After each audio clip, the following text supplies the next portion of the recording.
I'm Aurora Hayes, the cherished daughter of General Hayes, a war hero renowned for his undefeated record on the battlefield, striking fear into the hearts of our enemies. Last year, my father achieved an extraordinary feat. He crushed the Golden Horde's million-strong army on the frontier, pursuing them for 2,000 miles and reclaiming 8 cities from the northern nomads. The president was ecstatic upon hearing the news. If he weren't old enough to be my great-uncle, he might have handed over the keys to the White House to our family. The president, feeling he couldn't sufficiently reward his loyal general, racked his brain. He concluded that my father's only concern was me, his 20-year-old mute daughter, still unwed. So, he decided to arrange a marriage for me, to put my father's mind at ease. As it was a reward, the president didn't specify a groom. Instead, he grandly gave the choice to me, the bride. At the victory banquet, the president smiled and asked, "Aurora, do you have someone in mind?" I am a warrior,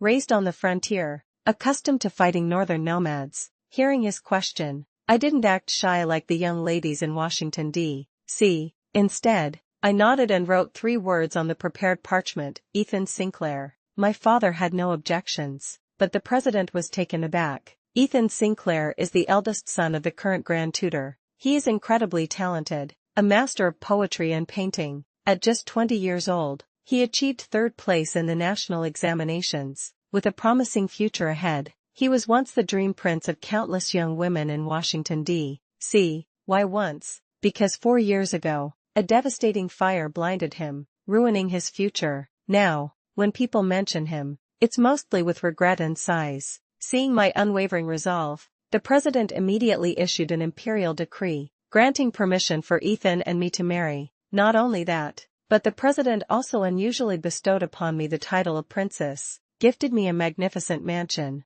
and permitted us to live there after our wedding. My father and Grand Tutor Sinclair both knelt, expressing gratitude for the emperor's immense grace. My father beamed, but Grand Tutor Sinclair remained impassive. As soon as we returned home, my father, his carefree smile gone, looked at me gravely and asked, "Aurora, did you choose Ethan Sinclair from your heart?" I signed. "Is there any doubt?" My father sighed deeply. "I didn't expect His Majesty to bring this up directly at the banquet. He's probably worried those princes are getting restless and wants to marry you off quickly to keep me out of the succession struggle." My father looked at me with tender concern. "It's fortunate you thought of such a suitable match, but it's hard on you." Grand Tutor Sinclair is known in D.C. as an incorruptible and loyal official, deeply trusted by the president. He has 2 sons, one is blind, the other is a notorious playboy, neither having any ties to the princes. I waved my hand, indicating it was no trouble, laughing, "I'm not troubled at all. I've been thinking of Ethan Sinclair for more than a day or 2. 3 months later, I, accompanied by a lavish dowry prepared by my father, grandly married into the mansion bestowed by the emperor. With my red veil on, my vision was limited to the small area at my feet. Holding the red silk in my hands, I heard a servant whisper, reminding the young master to watch his step. Unfortunately, this belated warning didn't help. I felt a figure sway beside me, and Ethan stumbled towards me. I quickly raised my hand to steady him, my right hand coincidentally grasping his. I looked at our clasped hands, thinking, his hand is so beautiful, and so cold. He paused, then quickly pulled his hand away as if burned. For a blind person, completing the wedding rituals and ancestral worship must have been incredibly difficult. I wonder how many times he practiced. Besides that small mishap earlier, there were no other errors. I sat idly on the bridal bed, waiting. Soon, I heard the door open. Listening to the slow footsteps, I confirmed it was my new husband, and I couldn't help but perk up and sit straighter. He reached out with a scepter, feeling around, and lifted my veil. I looked up. He stood before me, his slender fingers grasping the phoenix-embroidered veil. Dressed in red wedding robes, he had a face like jade and a posture like a pine tree. Unfortunately, a 2-finger-wide red ribbon covered his eyes, once as clear as autumn waters. I couldn't see my reflection in his eyes. After we finished the ceremonial wine, I signed for the servants to leave. Until now, he had acted like a puppet, doing everything by the book. His expression, though calm, was cold and unapproachable. I smiled faintly. He seemed quite displeased with this marriage. "And with me," he said in a low voice. "It's getting late. I'll rest in the study. Princess, please make yourself comfortable." Then he stood up, attempting to leave, However, I blocked his path directly. He couldn't see, so he naturally couldn't avoid me. Crashing into me, I tumbled into his arms, wrapping my arms around his waist and refusing to let go. He paused, then struggled,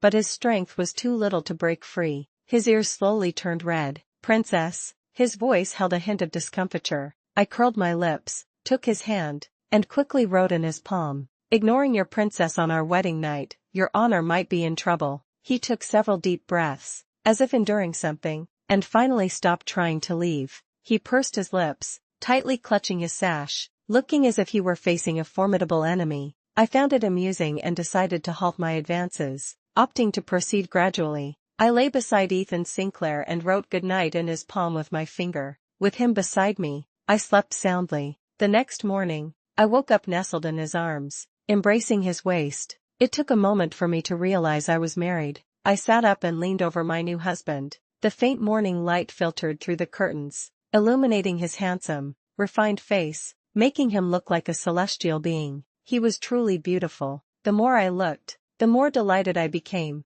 and I couldn't resist planting a kiss on him. He was startled awake and covered his face, looking a bit flustered. "Time for tea," I wrote on his hand. He came to his senses, his face flushed, looking rather displeased as he pursed his lips. The maids entered in a line, helping us get ready. The princess's residence and the Sinclair family estate were separated by just one wall. It was a short walk. Thinking that Ethan couldn't see, I eagerly stepped forward to support him, intending to lead him. To my surprise, he didn't appreciate it, brushing my hand from his arm and saying faintly, "I can manage myself." "Humph, little rascal," I huffed, and walked ahead with Lily. I walked a good distance, then couldn't help but look back at him. He wore a light green robe, his eyes covered with a somber-colored ribbon. He didn't use a cane, nor did he let the servant boy assist him. Instead, he walked slowly, step by step, with the servant boy following closely, occasionally reminding Ethan of his path. As he walked,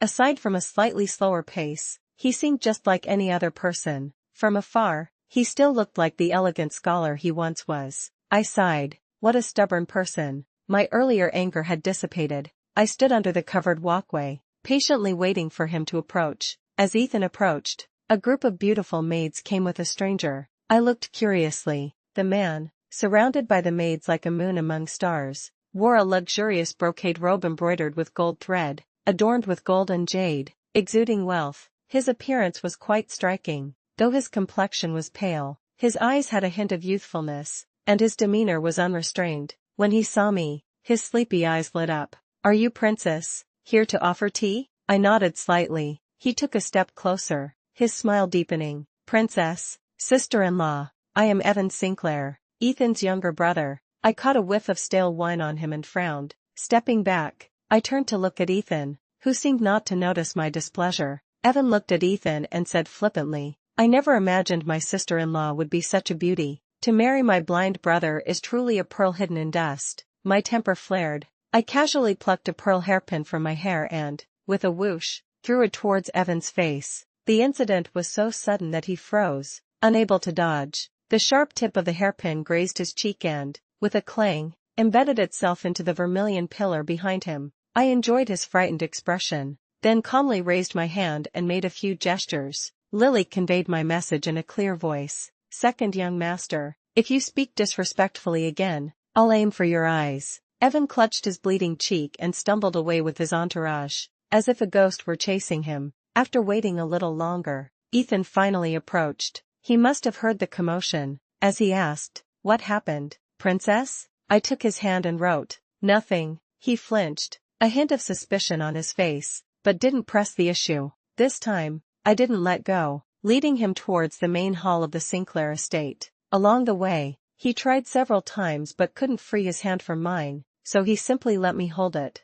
When we arrived at the main hall, Grand Tutor Sinclair and his wife were already seated at the head table, waiting. Evan also stood respectfully beside his mother. When I looked at him, he frantically avoided my gaze. I curled my lips and, together with Ethan, served them tea. The Sinclair family was small, and I greeted each of them, receiving thick gift lists as a token of acceptance. After the greetings, Grand Tutor Sinclair left with his two sons, leaving us women to chat privately. Mrs. Sinclair kindly pulled me to sit beside her, then slid a well-preserved jade bracelet with a peculiar fragrance from her wrist directly onto mine. She then asked if I was comfortable and slept well. When she mentioned sleep, the old nanny beside her suddenly interjected, "Princess, why wasn't your bridal veil brought over?" The sounds of laughter and conversation around us seemed to be cut short. The ladies looked around, their faces awkward. Mrs. Sinclair's face darkened, and she snapped, "How dare you,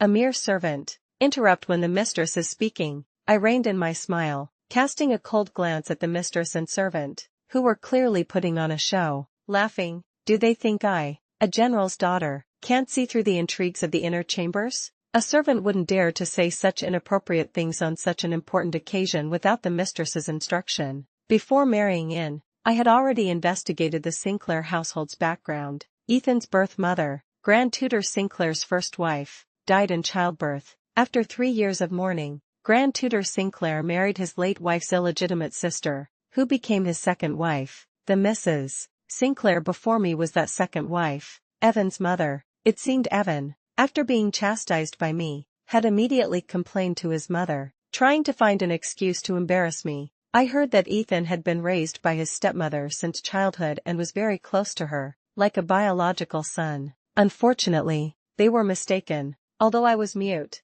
I never suffered in silence. It was Ethan who was raised by Mrs. Sinclair, not me. I wasn't the type to be afraid of consequences. If they wanted to embarrass me, let's see who would be more embarrassed. I sneered, pulled my hand away from Mrs. Sinclair's grasp, and signed. Lily spoke up, articulate as ever. "So, the Sinclair family has this custom of disliking bridal veils, do they? I've certainly learned something new. Unfortunately, our Hayes family doesn't follow this rule. The president's decree of marriage united 2 families, and the princess's residence is her own domain." Mrs. Sinclair, I did not marry into the Sinclair household. Please be self-aware and don't secretly instruct your servants to make trouble for me, trying to interfere with our private affairs. I am a person of strong character. Today, I'm just using words, but next time, I might not be able to resist using my hands. I'm telling you this now. Don't say I didn't warn you. Ignoring Mrs. Sinclair's changing complexion, I stood up and gave a perfunctory bow. Then I signed a few more gestures, and Lily dutifully played the role of a mouthpiece. My conversation with Madam is not going well, so I'll take my leave. I turned and walked away, ignoring the sudden uproar and commotion behind me, having severed ties with Mrs. Sinclair. As soon as I returned to my residence, I handed the list of gifts she had given me to the housekeeper. I also took off the bracelet on my wrist and casually placed it on my dressing table. There was no need to pretend anymore with the Sinclair family. I could now happily spend my days at the princess's residence, admiring my husband's beauty. When Ethan Sinclair wasn't blind, he was known for his mastery of calligraphy and painting. His works were priceless and highly sought after. Unfortunately, after losing his sight, both arts became impossible for him. He could only pass the time in darkness by playing the zither and chess. Ethan sat in the bamboo grove, playing his beautiful zither. The music flowed like water from his fingertips, very pleasing to the ear. I didn't understand the melody, but I thought he looked like a painting sitting there. I watched for a long time and couldn't help but ask for brushes and ink, using the ink to sketch his outline on paper. Lily brought me a bowl of pear juice and a plate of pickled plums. She curiously looked at the paper and asked, "Princess, is this a drawing of a tiger?" My hand holding the brush paused, and a drop of ink fell from the tip, staining the paper. Lily was dumbfounded. "Princess?" I calmly put the brush aside and quietly tore up the drawing. So embarrassing. I'm not drawing anymore. Chess was Ethan Sinclair's greatest pastime after losing his sight. Every afternoon, he would sit alone in the jade green pavilion in the small garden, playing against himself. Only the servant boy, who helped him keep score, was by his side. The chess pavilion seemed very lonely. After a few days, I finally couldn't resist approaching him. I took his hand and signed, offering to play a game myself. He was surprised and then withdrew his hand, gesturing to the opposite side of the board for me to sit.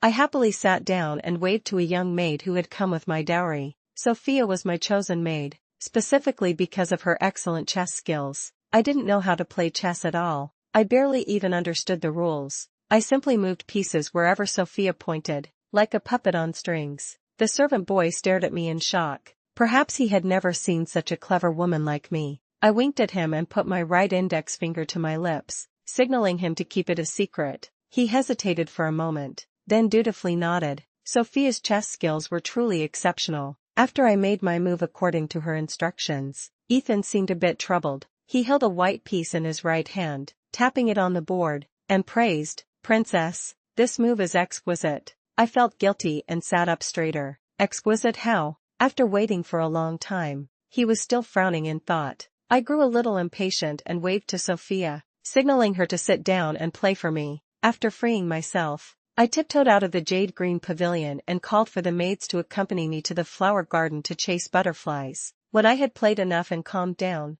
I quietly returned to the pavilion. I saw Sophia and Lily standing with their heads bowed, while Ethan sat alone at the chessboard, holding both black and white pieces. I gestured, asking, "Did I lose?" Before Sophia could answer, Ethan said, "Princess, are you taking advantage of my blindness? You sent a substitute to fool me." Oops, I'd been found out. For a moment, I didn't know what to do. His face darkened, looking cold and unapproachable. It seemed he was truly angry. I thought about it. As long as I wasn't embarrassed, others would be. Besides, how could coaxing my husband be embarrassing? So, regardless of his expression, I resorted to my shameless tactics, throwing myself into his arms and rubbing against him playfully. I tried to take his hand again. This time, he refused, obediently letting me write in his palm but pulling his hand away so I couldn't touch it. I persisted, forcefully taking his hand and holding it tightly in mine. Perhaps he finally didn't want to make a scene, so he reluctantly opened his hand. I used my index finger to slowly write. "I'm sorry, I was wrong. I just wanted to keep you company, but I'm terrible at everything: music, chess, calligraphy, and painting. I was afraid you'd think I was beautiful on the outside but empty inside, vulgar and uninteresting." After writing, I felt a little dejected. He couldn't even see my beautiful appearance. I paused, then decided to emphasize it again. "So," I continued writing, "it's a pity you can't see. I'm really beautiful. If you could see me, you'd definitely like me very much." My words were numerous, and I wrote for a long time, but he didn't withdraw his hand, patiently waiting for me to explain every word. When I finished the last sentence, his ears and cheeks slowly turned red. No longer looking cold and aloof, I knew he had forgiven me, and happily kissed him. He couldn't see, and was caught off guard by my surprise attack. Unable to dodge, his face grew even redder, but I couldn't suppress my curiosity and continued to whisper, "How did you know I left?" He took my hand and held it tightly, his voice hoarse. "Princess, you carry a sweet and sour scent of candied fruit." He paused, then added, "I knew the moment you left." I smiled like a cat who had stolen a fish. "Oh, so you still care about me? Is this a roundabout confession?" 2 months flew by. It was midsummer in Washington, D.C., and the sun was scorching, unbearably hot. Ethan and my relationship had grown closer. At least that's what I thought. He had grown accustomed to my touch, no longer blushing at every little thing. I felt the time was ripe to take our relationship to the next level. To my surprise, he still blushed and resisted in bed. If I pressed him too hard, he would try to run away. He even started avoiding me during the day. This morning, I woke up and didn't see him. When I asked, I found out he had gone out again. I sat idly on the swing in the garden, sighing, not even in the mood to torment butterflies. Ethan had been avoiding me these past few days. Was it just because I was a little too eager in bed that I scared him like this? Could it be that he couldn't perform?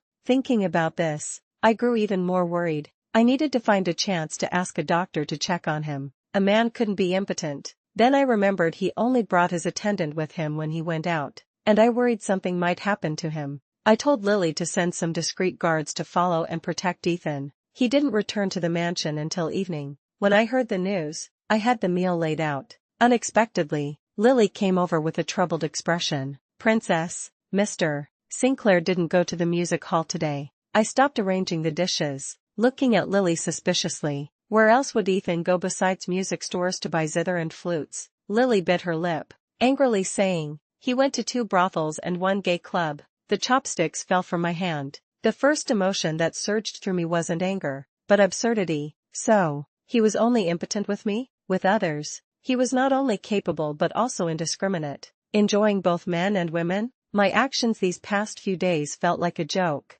If he truly didn't like me, he could have just said so. We could have divorced and gone our separate ways, each finding happiness. Why did he have to make me feel so humiliated? He had been missing during the day for 3 days now, presumably frequenting those places, and I had been sharing a bed with such filth every night. Thinking about this, I clenched my fists, feeling disgusted and enraged, my head throbbing. I had always been straightforward. I stormed out of the main hall, determined to break off all ties with Ethan, guided by his attendant. He had just entered the inner courtyard, holding a pot of blooming gladioli, a hypocritical smile on his face. I stopped, signing. Lily translated, "Mr. Sinclair prefers going to brothels and gay clubs over touching me. Clearly, he dislikes me very much. If that's the case, a forced relationship won't be sweet. I won't force you anymore." His expression changed, and he was about to speak, but I quickened my signing. Lily didn't give him a chance to speak. "Mr.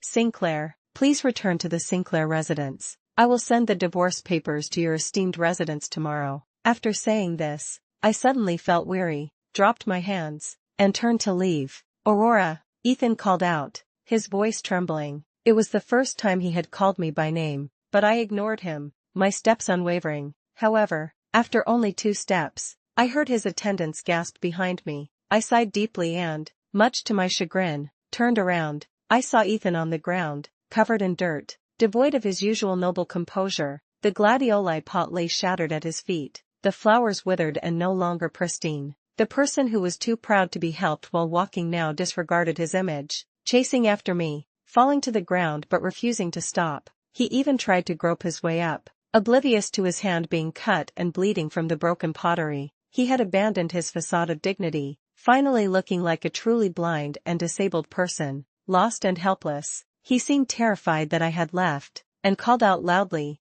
"Aurora, I didn't cheat." Seeing his disheveled and pathetic state, my hardened heart softened again. I walked back and took his hand. He felt a little relieved and clasped my fingers tightly in his. His face was as red as if it were bleeding, and his voice was barely a whisper. I went to seek advice." "Advice on what?" I wrote heavily in his palm. His face turned red, then white, then red again. Just as I was losing patience and about to pull my hand away, his throat moved, and he blurted out, "To seek advice on bedroom techniques." I froze, unable to recover for a long time. That night, I experienced the results of Ethan Sinclair's advice-seeking. Amidst our entwined passions, I confirmed one thing: he was indeed very capable. The next day, we both woke up late. Whether it was his nature or his teacher's excellent instruction, he was incredibly patient and attentive in bed. His only insistence was that the candles had to be extinguished. Ethan wasn't a reckless man. His blushing,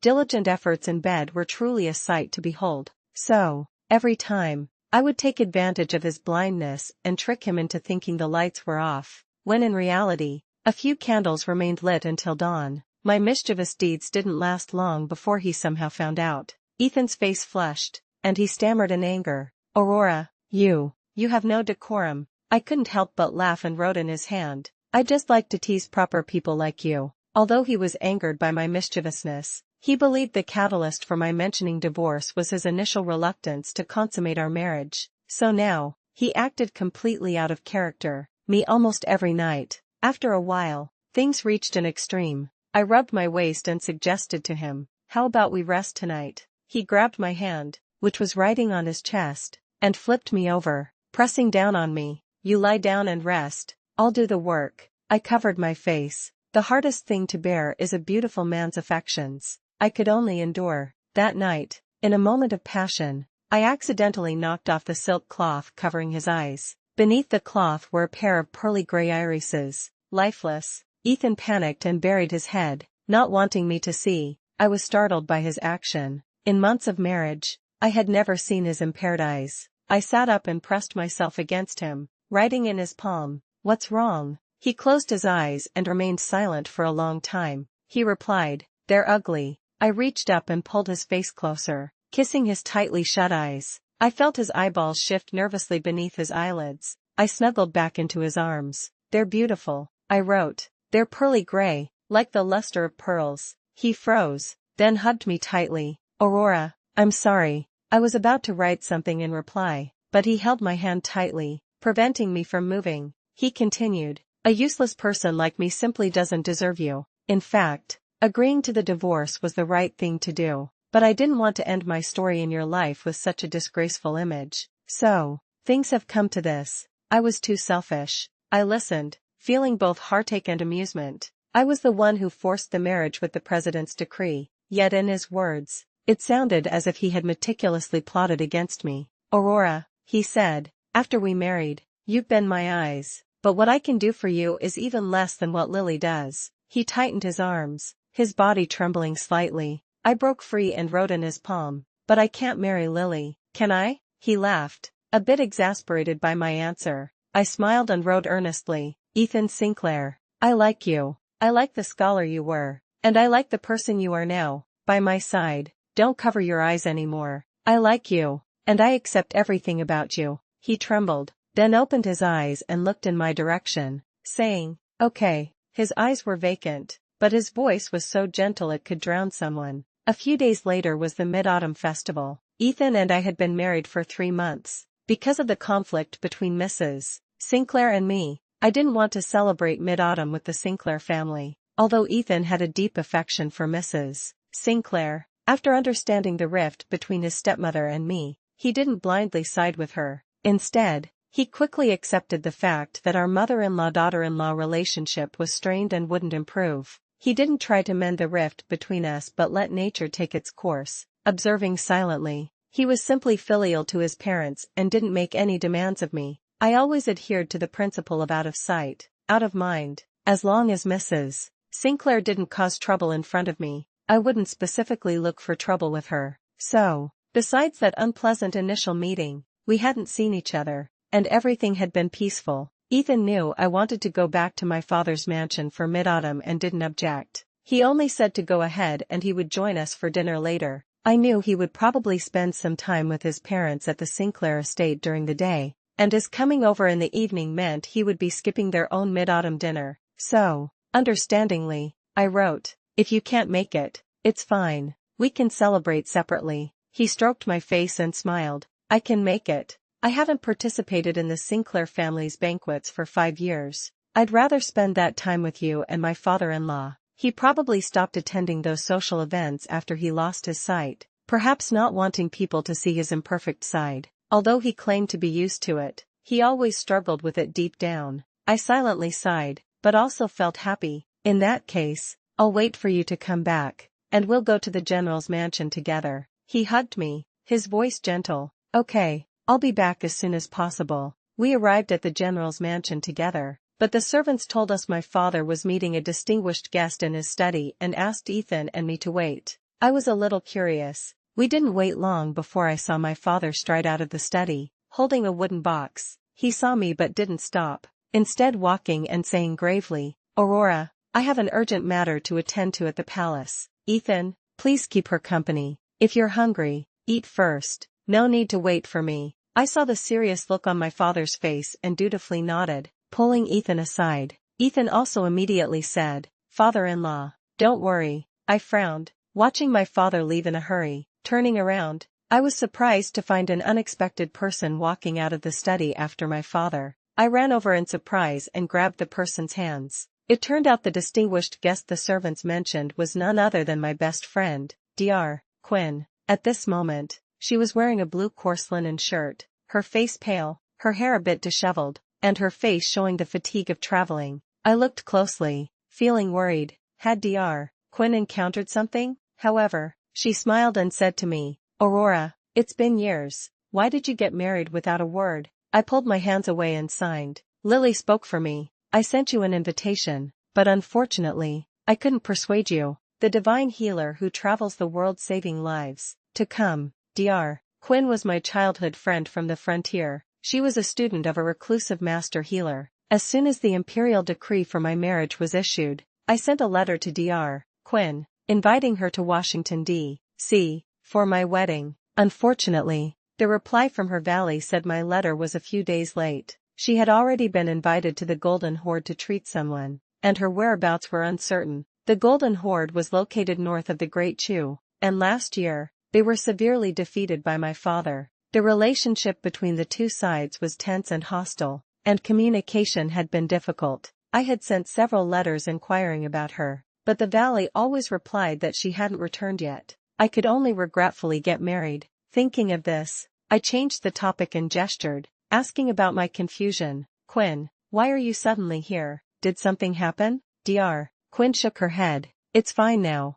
It's a long story. I'll explain it to you later. After speaking, she tilted her head and looked at Ethan, who was patiently listening to our conversation behind me. She lowered her voice and teased, "So this is your ideal husband? He certainly has a handsome face." I pursed my lips and smiled, proudly raising an eyebrow, but his eyes. Dr. Quinn hesitated. I tugged at her sleeve and shook my head at her, signaling her to be quiet. Since I told Ethan that his eyes were beautiful, he no longer covered them with a silk ribbon. However, up close, anyone with sight could immediately tell that he was different from ordinary people. I worried that Dr. Quinn's directness might hurt him. Dr. Quinn swallowed the rest of her sentence, but Ethan still heard it. He didn't seem hurt and replied calmly, "There was an accident 5 years ago." Although I didn't know what had happened to Dr. Quinn earlier, her fatigue was clearly visible. After a brief exchange of greetings, I quickly had someone prepare the guest house for her to rest well. Although my father told us to eat first if we were hungry, neither of us was very hungry, and we were worried about his meeting at the palace, so we weren't in the mood to eat. Fortunately, we didn't have to wait long before my father returned. When asked about his visit to the palace, he refused to elaborate, only saying that the matter had been resolved and we shouldn't worry, since my father said so. I gave up the idea of probing further and happily began our mid-autumn dinner. I bit into a osmanthus and red bean paste mooncake, newly made by the chef at the general's mansion, smiling at Ethan Sinclair. After reluctantly toasting a few cups of wine,